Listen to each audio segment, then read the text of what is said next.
मैंने ये सुना है जिसका जितना ज्यादा विरोध होता है उतना ही ताकतवर होता है वो व्यक्ति। ऐसे लोगों में कि भाई ये तो ठाकुर है, यही कह रहे शब्द, यही जो आप कह रहे बिल्कुल सही बात कह रहे। मुझे भी फोन आया, वो कह रहे भाई ये तो ठाकुर है। देश की बड़ी बीमारी है कि जब तक किसी को जाति ना पता लग जाए, पता नहीं उसे रोटी हजम नहीं होती। नाम है भानु प्रताप सिंह, कोई पेटेंट है क्या कि कोई ये नाम नहीं रख सकता, या सिंह नहीं रख सकता है, प्रताप सिंह नहीं रख सकता? ऐसा तो नहीं है ना। वैसे भी मेरा चेहरा नया नहीं है। जो ईवीएम का आंदोलन है, ये ईवीएम का आंदोलन जिस तरह से चल रहा है, ये उस दिन तक, जब तक ईवीएम को पूरी तरह से हटवा नहीं दिया जाएगा, हटा नहीं दिया जाएगा, लगातार चलेगा। ऐसा नहीं है कि मैं समाजवादी पार्टी में शामिल हो गया हूं और समाजवादी पार्टी ने मेरठ लोकसभा क्षेत्र से मुझे उम्मीदवार बनाया है, जिम्मेदारी दी है और मैं लोकसभा चुनाव लड़ रहा हूं, तो मेरा इस आंदोलन से कोई लेना देना नहीं रहा। ऐसा बिल्कुल भी नहीं है। आखिरकार सभी पार्टियां धीरे धीरे इस बात को कहने लगी, और मुंबई में जो आखिर में राहुल गांधी जी की जो न्याय यात्रा की जो समापन हुआ, उसमें बाकायदा उन्होंने की और खुल के की। और अब उनके तेवर भी आप देख रहे होंगे, राहुल गांधी जी के तेवर वाकई में इस देश में जो चल रहा है उस चीज को हैंडल करने के लिए एक लीडर में जो तेवर होने चाहिए, वो अब उनके चेहरे पे आपको नजर आते हैं। जब ये कहते हैं कि हफ्ता वसूली सरकार चल रही है, सब इन सारी चीजों को आप समझ सकते हैं कि आखिर में ये जो लड़ाई होनी है और इस लड़ाई में जो सफलता मिलनी है वो संसद में ही मिलनी है, पार्लियामेंट में मिलनी है। वहीं पे बिल लाया जाएगा, वहीं पर संशोधन लाया जाएगा और वहीं से इसको हटाया जाएगा। यही है स्थिति। और वहां आज की तारीख में ऐसे लोग पहुंचे हुए हैं जिनकी बोलने की हिम्मत नहीं होती। तो वहां बोलने वाले लोग चाहिए, वहां लड़ने वाले लोग चाहिए, संघर्ष करने वाले लोग चाहिए, चीजों को जानते हो सही अर्थों में, ऐसे लोगों की जरूरत है। सो पार्लियामेंट में पहुंचना भी जरूरी है। इसलिए समाजवादी पार्टी ने मुझे यह जिम्मेदारी दी। यह बहुत स्पष्ट है। मैं आपको कहना चाहता हूं, माननीय अखिलेश यादव जी ने जो कहा है उनके शब्द में आपको कह रहा हूं कि अगर हम लोग सत्ता में आए तो निश्चित रूप से ईवीएम को हम कानूनी तरीके से संविधान में संशोधन करके जिस जरूरत पड़ेगी वैसे ही हम हटाएंगे। ईवीएम को किसी हालत में हम बर्दाश्त नहीं करेंगे। ये माननीय अखिलेश यादव जी का है। और मेरे साथ जो इतनी बड़ी ताकत लगी हुई है वो पार्टी की ही ताकत। लगातार हम जो लगातार काम कर रहे थे, तो जो ईवीएम का आंदोलन है, इससे आंदोलन और मजबूत हुआ है, आंदोलन कमजोर नहीं हुआ। देश की जनता का, विशेषकर मेरठ लोकसभा की जनता का अगर मुझे आशीर्वाद मिला प्रॉपर तरीके से और उन्होंने मुझे जिताकर भेजा, तो आप मानिए कि यह लड़ाई कई गुना मजबूत होगी। फिर मैं नहीं बोलूंगा, मेरे बोलने का मतलब यह होगा कि समाजवादी पार्टी और इंडिया गठबंधन पार्लियामेंट में इस मुद्दे को उठा रहा है और यह मुद्दा उठेगा जबरदस्त तरीके से। हम इसे छोड़ने वाले नहीं। दूसरा, मैं सभी से कहना चाहूंगा, किसी भी हालत में कोई भी निराश ना हो और यह मान के कि भाई हम वोट किसी को दें तो जाएगी तो उनको नहीं। साथियों, अभी बहुत सी चीजें हैं जो हम लोगों को करनी है। तो वोट डालने हर व्यक्ति जाए, कोई भी साथी निराश होकर वोट डालने से रुके नहीं। जितनी भी अधिक से अधिक वोट डाली जा सकती हैं वोट डाले। यह हमारी जीत का, या यूं कहो कि विपक्ष की जीत का एक बहुत बड़ा कारण बनेगा। तो वोट डालने जरूर जाना है, भारी से भारी मतदान करना है, जितना भी हो सके वोट डालना है साथियों। ये मैं आपसे कह रहा हूं, देश की जनता से कह रहा हूं। सर, मेरठ की बात की जाए, दलित मुस्लिम बाहुल्य क्षेत्र है, क्या उन वोटरों को आप साथ पाएंगे वहां पे? मैं समझता हूं राजकुमार जी, आज की स्थिति में मैं साध पाने की बात नहीं है, उन्होंने ऑलरेडी साध लिया। देखिए, वो जो सीट है, उस सीट पर जिस तरह का कॉम्बिनेशन है उसमें 34%, मतलब टोटल जो वोट है लगभग 20 लाख वोट है। पिछले चुनाव में 2019 के में 18,70,000 के लगभग वोट था मेरठ लोकसभा में। इस बार थोड़ा सा और बढ़ गया होगा, तो हम मान के चलते हैं कि 20 लाख वोट है। उस 20 लाख वोट में 34% यानी लगभग 6.5 लाख जो वोट है वो मुस्लिम वोट है। 36%, जो भी 36 होगा, पर मेरी जानकारी में 34 है, 35, 36 जो भी हो, 6.5 लाख वोट मुस्लिम वोट है। और इसके साथ साथ वहां पर जो एससी वोट है उसकी जो संख्या है वो 20% है। मतलब तकरीबन 4.5 लाख के लगभग वहां पे एससी वोट है, 4.5-5 लाख के लगभग इतनी वोट है वहां पे। ये जो कॉम्बिनेशन है, अगर इसी कॉम्बिनेशन की बात की जाए तो 11 लाख के लगभग वोट हो जाती है। ये स्थिति है। इसके अलावा और भी वोटें हैं, जाट समाज की वोटें हैं, त्यागी समाज की वोटें हैं और जनरल वोटें हैं, ओबीसी की भी वोटें हैं। तो जो कॉम्बिनेशन है बहुत अच्छा कॉम्बिनेशन है, बट बात इसकी नहीं है।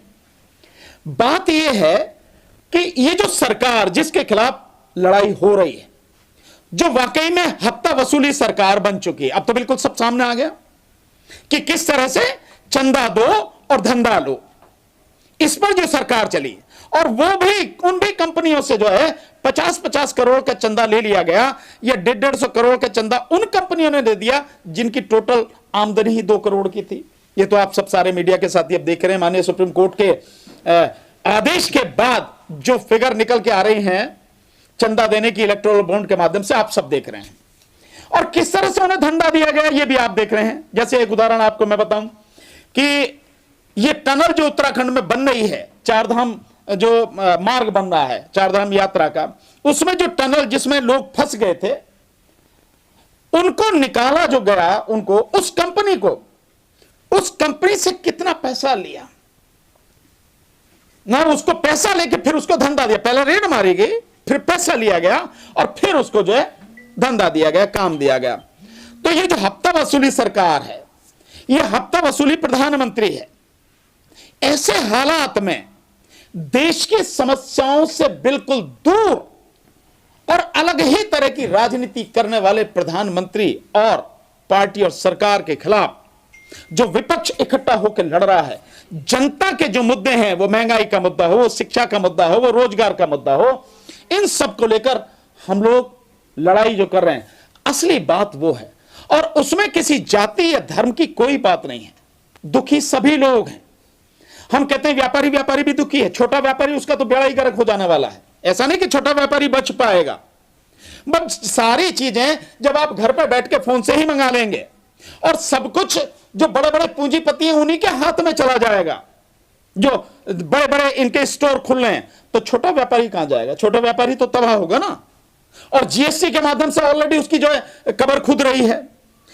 इस तरह से छोटा व्यापारी परेशान है, वो किसी भी वर्ग का हो, लेकिन कर्मचारी परेशान है। वो किसी भी वर्ग का हो, वो जो नौजवानों की बहुत बड़ी फौज है, भीड़ है, जिसमें 20 करोड़ तो सरकारी आंकड़ों से यह है कि रजिस्टर्ड बेरोजगार हैं।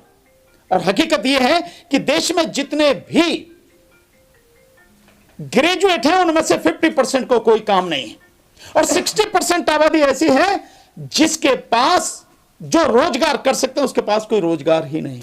ये स्थिति है इस देश में। करोड़ों की संख्या में लोग, मतलब तकरीबन 30 करोड़ के लगभग ऐसे लोग हैं जो ये उम्मीद ही खो बैठे हैं कि इस देश में कोई रोजगार उन्हें मिल जाएगा, उम्मीद ही खो बैठते हैं। इन हालात में उस सरकार से लड़ रहे हैं, ये वैचारिक लड़ाई है।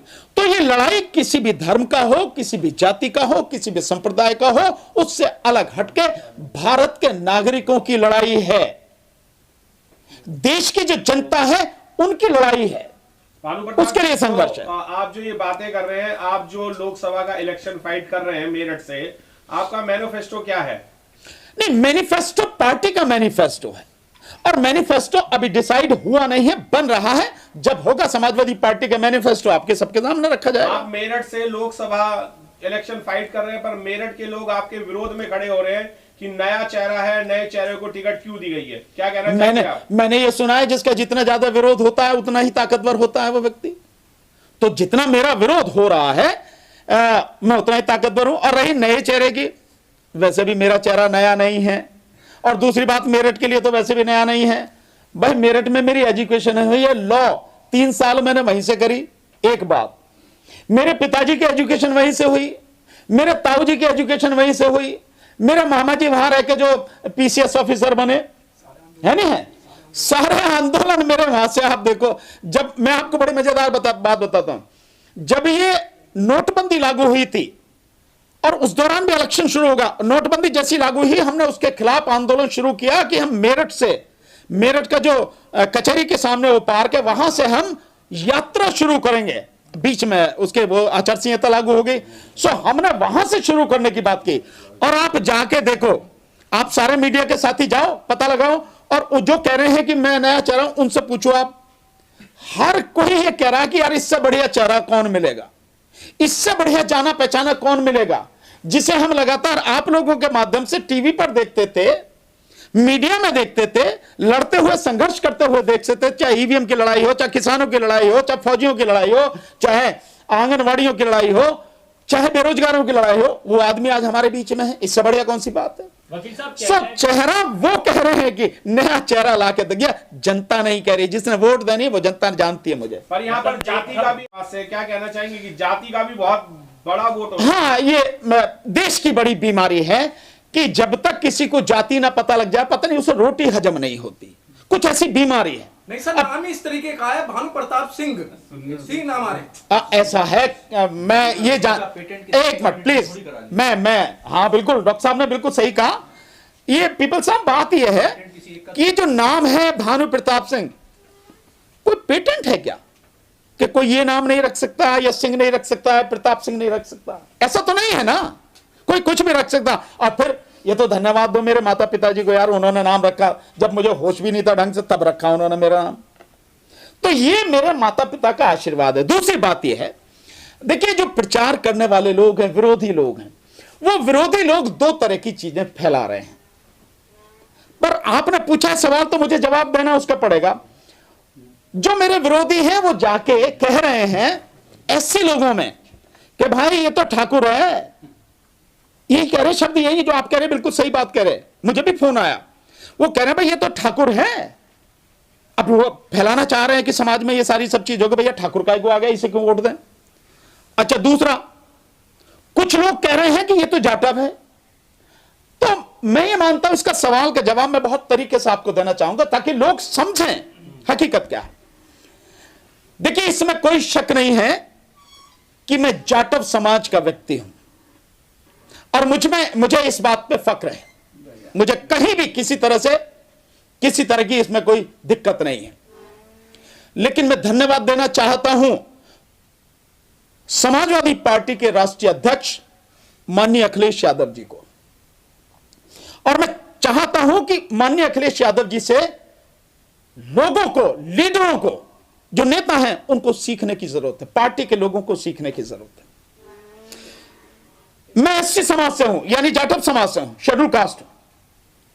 आप देखेंगे कि ये रिजर्वेशन जो दिया गया, इस रिजर्वेशन के माध्यम से जो भी नौकरी में लोग आते रहे, तो नियम यह था कि अगर कोई एससी या एसटी समाज का व्यक्ति या ओबीसी समाज का व्यक्ति किसी कंपटीशन में बैठता है और वो जर्नल के जो लोग हैं उनके बराबर नंबर लाकर या उनसे ज्यादा नंबर लाकर उस वहां पर पहुंचता है, तो उसको एससी या एसटी या ओबीसी में काउंट नहीं किया जाएगा, उसे जनरल में काउंट किया जाएगा।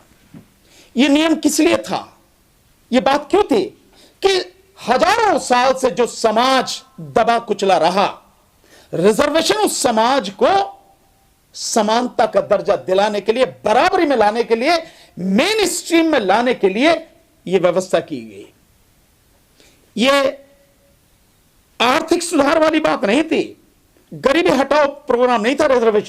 रिजर्वेशन था कि सत्ता में, शासन में भागीदारी देके मेन स्ट्रीम में लाया जाए। तो यह व्यवस्था रखी गई कि अगर कोई व्यक्ति इतना काबिल है, इतना मेहनती है, इतना योग्य है कि वो अपनी मेहनत से जर्नल में आ सकता है, जर्नल लिस्ट में आ सकता है, तो उसको जर्नल में ट्रीट किया जाता था, एससी एसटी में नहीं या ओबीसी में नहीं। दूसरी बात, इस भावनाओं को देखते हुए माननीय अखिलेश यादव जी के मन में यह भावना रही। और एक और चीज आप देख रहे हैं, माननीय अखिलेश यादव जी एक आजकल उन्होंने नारा दिया है बड़ा जबरदस्त, और वो चल रहा है, हिट भी हो रहा, और लोग घबराए हुए हैं। उन्होंने नारा दिया पीडीए का। जानते पीडीए क्या? पिछड़ा, दलित और अल्पसंख्यक, यही है ना। सो पीडीए का नारा दिया है। अगर ये वो नारा देंगे तो स्वाभाविक है कि इनको समानता का दर्जा देंगे।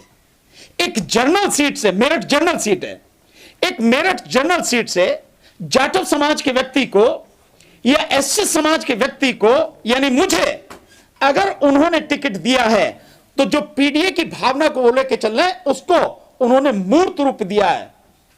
इससे यह सिद्ध होता है कि माननीय अखिलेश यादव जी की कथनी और करनी में अंतर नहीं है। जो कह रहे हैं वो कर भी रहे हैं, जमीन पर कर रहे हैं, और वो चाहते हैं कि मेन स्ट्रीम में लोग आए, इसीलिए मुझे जिम्मेदारी दी गई है।